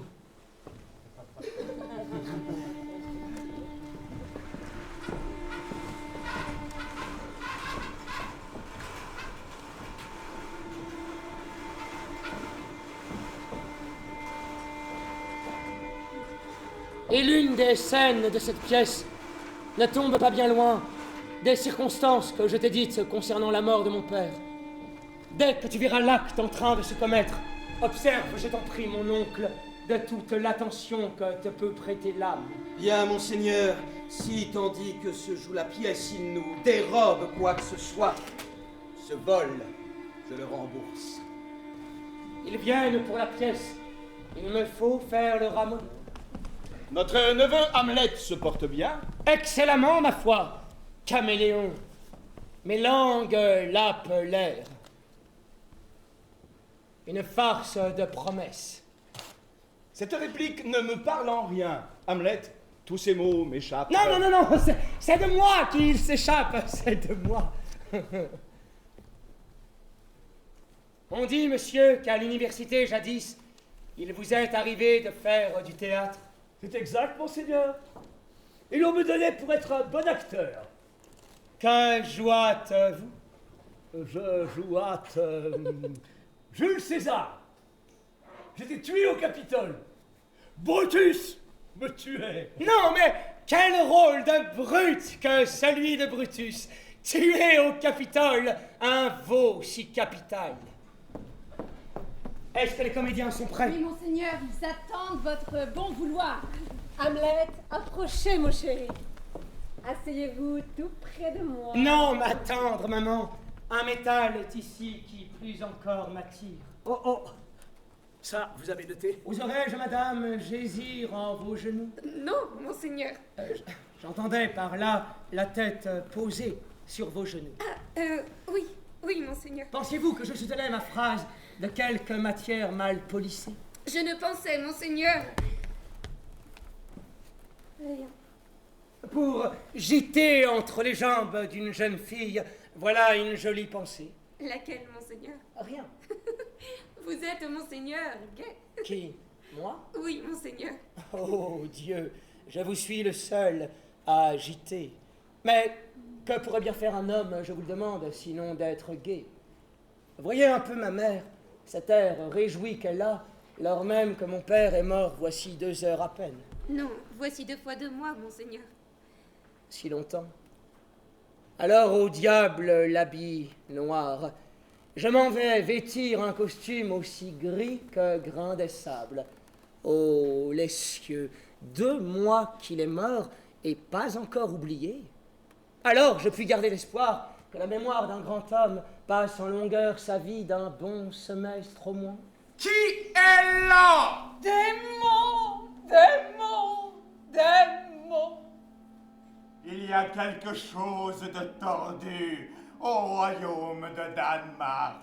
Fragilité, ton nom est fable.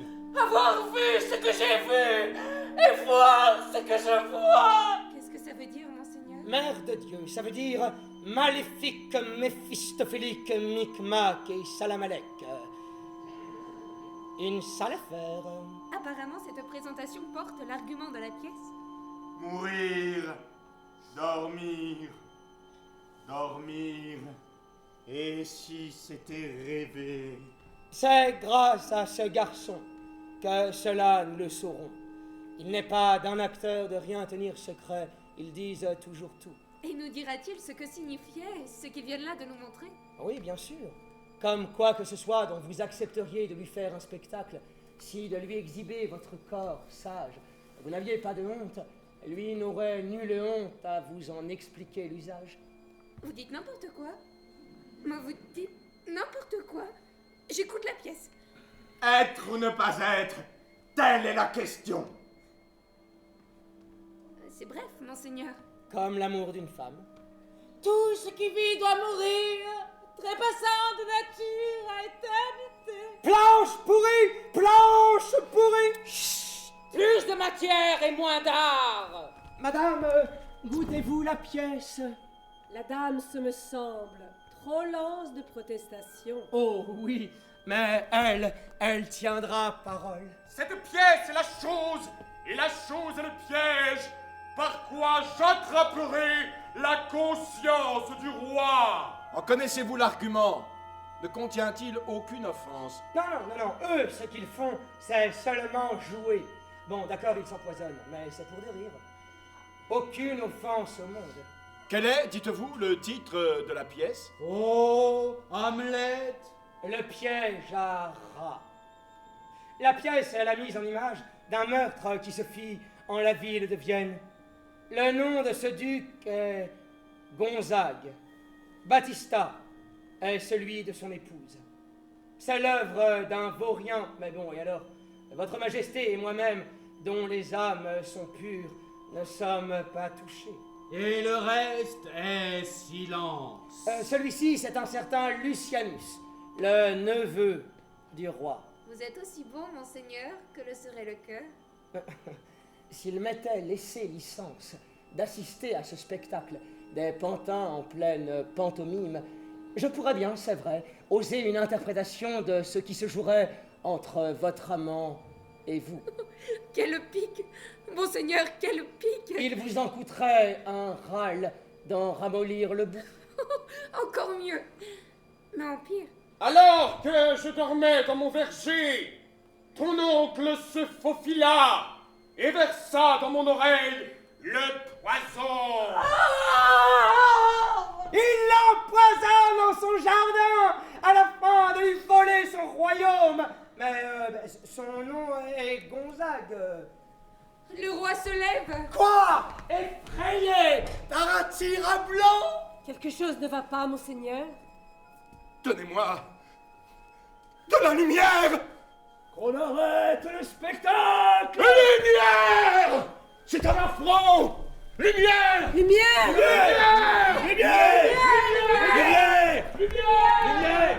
Lumière! Lumière!